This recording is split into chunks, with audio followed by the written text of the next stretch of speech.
In ancient Egypt, They couldn't do that. in ancient Egypt, they did not do that. Yeah, they could. So Zion Lex is correct, and you are correct in that they destroyed ancient Egypt. And all we're talking about is who these people are. The only problem is this is my little problem with it.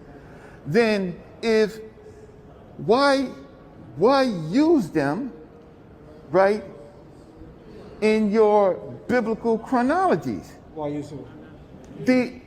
Anybody from Mesopotamia and Sumer, why use them? Because the reality is, regardless of the opposition that we faced with this people, no different than the opposition that we faced with Kemet, we still learned, we still traded, we still received, we still benefited. You have to understand that whenever a culture interacts, no matter how it interacts, there's still a benefit there hidden. And we speak of the Assyrian culture in part because it mimics several things taught in the Bible. For instance, this is a remnant of the tree of life, the Eitz Chaim. It's also over there. He's holding a cone in his hand, which he's taken from his pouch. That's symbolic of the pineal gland. He's now taking the cone, the pineal gland, and he's bringing and presenting it to the tree of life.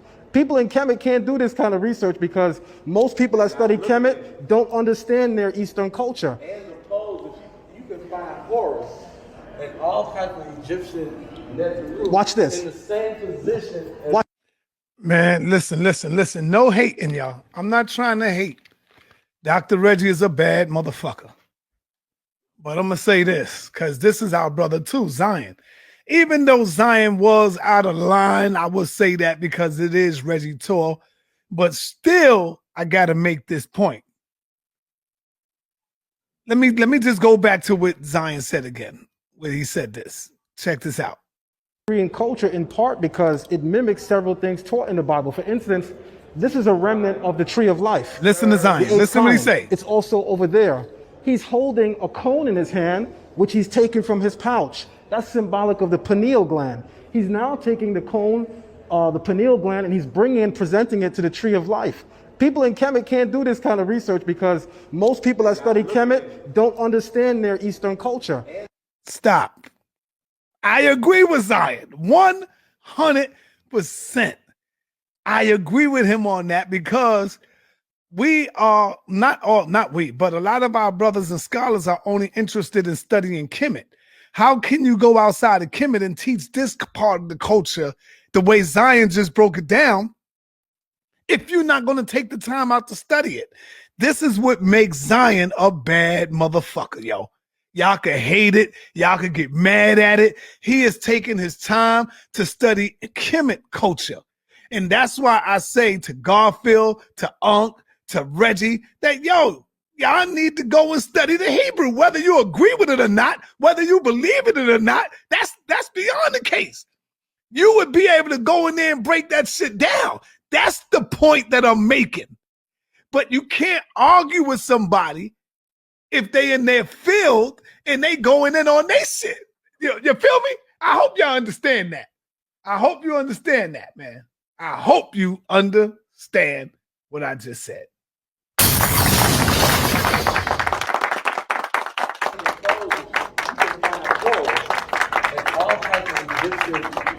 Watch this. In the same position as Watch this. This man right here, this man right here, I want everybody to notice something, all right? You see his wings? Obviously, this is not a human being. So this is a mythical scene. This man is supposed to represent who the Assyrians call Ashur, A-S-H-U-R. That is the parallel to Kemet's Asar. Same exact thing. Because in the Hebrew language or in the Semitic languages, the shin and the sin are interchangeable, the SH and the S. So in Kemet, they say Asar, but in Assyria, they say Asur. Yeah. But they are worshipped the same. You can find the same emblems. You can find the same culture. So if we're not talking about this aspect of it, we're missing so much. So can I have the mic? Yes, sir. So look, it's okay. So the question is though, because you're trying to mix history and culture, Uh-oh. And if you're saying the tree of life comes from these cultures, No, and no, stuff tree of like life that. No, we never said Right. it came from Right. these companies. Wait, okay. So if you're saying these identify with that, then I have to just ask you lightly, but very strongly, right? Then is the biblical book made up? What Is about- it stories? what about this See, wait, scenario? let me Uh-oh, finish. Uh-oh, Let me answer finish. that Let me question finish. now. So the question is that you can't. What you want to do is you want to take multiple culture from other places, but then when you read the Bible, in a very Cool. Go ahead, man. interesting issue. Is it the culture of God or the culture of man? Okay. Because what we find is these are cultures of men and not the cultures of God. Uh-oh. And then we find out that then it becomes religious. So I find that if I follow history, we're looking at the cultures of men, and then it becomes a biblical story. And then anytime that you start adding stuff from these other cultures, then religiously you're having some difficulty. What about, let me jump in and say this. What about standing from this vantage point and just being, a little bit more deep with our thinking? What about the reality that all three of these cultures that we're speaking about, Kemet, Israel, and Assyria, Mesopotamia, what if they have a common ancestor and the three of them are witness to the same phenomenon? No one is plagiarizing from the other. There's a common ancestor from which these traditions come down, and they all inherit them. Hence why they're all able to tell the same stories. It is a child's mentality to automatically assume that because me and you have the same story and you told your story first, I plagiarized from you. Right. What about the idea that we may have a common ancestor that passed these traditions down that we all are privy to?